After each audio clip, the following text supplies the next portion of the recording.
আসসালামু আলাইকুম প্রিয় দর্শক, সবাই কেমন আছেন? চলে আসলাম এই মুহূর্তে আরও একটি গুরুত্বপূর্ণ আবহাওয়ার খবর নিয়ে। আজ 20শে জুন বৃহস্পতিবার। উত্তরবঙ্গের বেশ কিছু এলাকায় মাঝারি থেকে ভারী বৃষ্টিপাতের সম্ভাবনা রয়েছে। দক্ষিণাঞ্চলের আবহাওয়া কেমন থাকতে পারে? আগামী 24 থেকে 48 ঘন্টার মধ্যে বাংলাদেশের 8 বিভাগের 64 জেলায় কোন কোন জেলায় ভারী বৃষ্টিপাতের সম্ভাবনা রয়েছে? কেমন থাকতে পারে পশ্চিমবঙ্গের আবহাওয়া? সম্পূর্ণ বিস্তারিত লাইভ আপডেটে দেখিয়ে দেব। তো ভিডিওটি শেষ পর্যন্ত দেখুন। ভালো লাগলে একটি লাইক করুন, আর সবার আগে গুরুত্বপূর্ণ আবহাওয়ার খবর পেতে চ্যানেলটি সাবস্ক্রাইব করে পাশের বেল বাটনে ক্লিক করে রাখুন। আর ভিডিওটি কোন জেলা থেকে লাইভ দেখছেন কমেন্ট করে জানিয়ে দিন। ভোর সকাল থেকে দেখা যাচ্ছে উত্তরের বেশ কিছু এলাকায় মেঘলা আকাশ। আজ রংপুর বিভাগের দক্ষিণের বেশ কিছু এলাকায় বৃষ্টিপাতের সম্ভাবনা রয়েছে। বগুড়া থেকে শুরু করে মহাদেবপুর, সিংড়াকান, উত্তরে সরিষাবাড়ি, ময়মনসিংহ, সিরাজগঞ্জ, ঢাকা বিভাগের উত্তরে কিছু কিছু এলাকায়, রাজশাহী বিভাগের উত্তর পূর্ব কিছু কিছু এলাকায় বজ্র বিদ্যুৎ সহ হালকা মাঝারি বৃষ্টিপাতের সম্ভাবনা রয়েছে। এছাড়া ঢাকা বিভাগের কিছু কিছু অংশে মেঘের আনাগোনা দেখা যাচ্ছে এবং দক্ষিণে খুলনা বরিশাল বিভাগের একদম দক্ষিণের উপকূলীয় অঞ্চলে ভারী মেঘ জমতে দেখা যাচ্ছে। দুয়াক এলাকায় হালকা বৃষ্টিপাতের সম্ভাবনা রয়েছে। পাশাপাশি একদম সমুদ্র অঞ্চলে ভারী থেকে অতি ভারী বৃষ্টিপাত কিন্তু দেখা যাচ্ছে। তবে এখানে ঠিক বাংলাদেশের চট্টগ্রাম বিভাগের একদম পশ্চিমের সমুদ্র অঞ্চলে কিছুটা হালকা মাঝারি বৃষ্টিপাত থাকার সম্ভাবনা রয়েছে। তবে আগামী 24 ঘন্টায় আবারও বৃষ্টির মাত্রা বাড়তে পারে। আবহাওয়া অধিদপ্তর থেকে জানানো হয়েছে বাংলাদেশের 8 বিভাগের বেশ কিছু এলাকায় আবারও হালকা থেকে মাঝারি ধরনের বৃষ্টিপাত শুরু হতে পারে। তো কোন কোন জেলায় সেই বৃষ্টিপাত থাকতে পারে আমরা একটু বৃষ্টিবাহী মোড়ে চলে যাব, আপনাদেরকে দেখিয়ে দিচ্ছি। আজ মূলত 20শে জুন নাগাদ বরিশাল বিভাগের কিছু কিছু এলাকায় বৃষ্টিপাত শুরু হওয়ার সম্ভাবনা রয়েছে বিকেল থেকে। এখানে খুলনা বিভাগের কিছু কিছু এলাকায় বজ্র বিদ্যুৎ সহ বৃষ্টিপাত থাকার সম্ভাবনা কিন্তু দেখা যাচ্ছে। ঢাকা, খুলনা, বরিশাল এই অঞ্চলে বরিশাল বিভাগের উপর গতকাল ভালো বৃষ্টিপাত দেখা গেছে। তবে খুলনা বিভাগের দক্ষিণে বৃষ্টিপাত দেখা গেলেও উত্তরে বৃষ্টির মাত্রা খুবই কম ছিল, তেমনভাবে বৃষ্টিপাত দেখা যায়নি। চট্টগ্রাম বিভাগে গতকাল ভারী বর্ষণ হতে দেখা গেছে এবং উত্তরবঙ্গেও ভারী থেকে অতি ভারী বৃষ্টিপাত কিন্তু দেখা গেছে।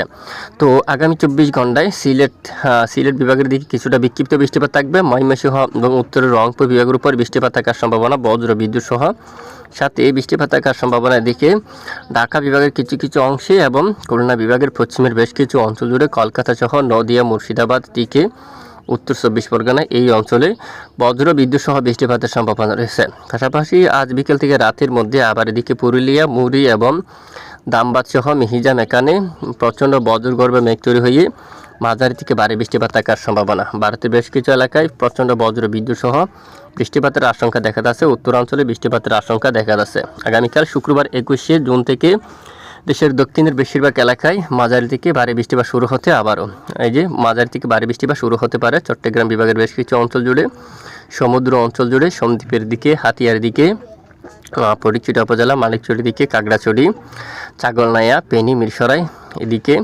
হাতিয়ার দিকে, নোয়াখালী সবটুকু এলাকায় বৃষ্টিপাতের সম্ভাবনা কিন্তু দেখা যাচ্ছে। এবার আমরা একটু সরাসরি বায়ুমোড় অবস্থান করলাম। আমরা এখান থেকে দেখি কোন কোন জেলায় জলীয় বাষ্প বাতাস যাচ্ছে। এখানে দেখা যাচ্ছে আজ মূলত, তবে জলীয় বাষ্প বাতাসের পরিমাণ কিন্তু খুবই কম, যার কারণে প্রবল বেগে বৃষ্টিপাত শুরু হয়নি দেশের উপর।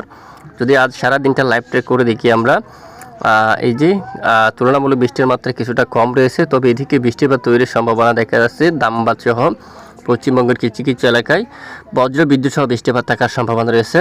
এবং শুক্রবার 21শে জুন নাগাদ উত্তরবঙ্গ থেকে আংশিক জলীয় বাষ্প বাতাস যাচ্ছে, মেঘ তৈরি হয়ে বৃষ্টিপাত ঘটার সম্ভাবনা।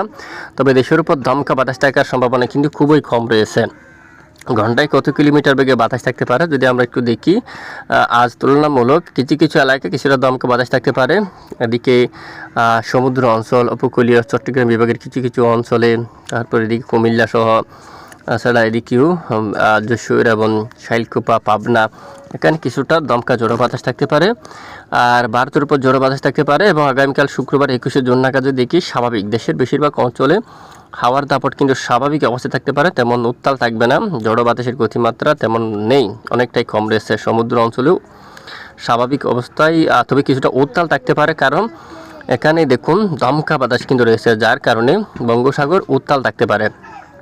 এই যে সমুদ্র বুকে ঘন্টায় প্রায় 50 কিলোমিটার বেগে দমকা বাতাস রয়েছে, যার কারণে সমুদ্র উত্তাল থাকতে পারে।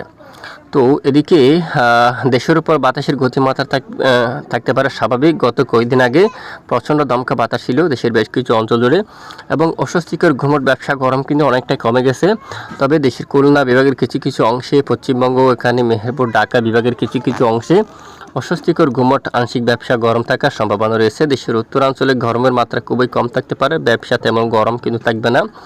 চট্টগ্রাম বিভাগের উপরও গরমের মাত্রা কিছুটা কম থাকতে পারে, ব্যবসা গরম তেমনভাবে কিন্তু থাকার সম্ভাবনা কিন্তু নেই। মধ্য বঙ্গোপসাগর খুবই উত্তাল, এখানে প্রচণ্ড ঝড়ো বাতাস কিন্তু রয়েছে।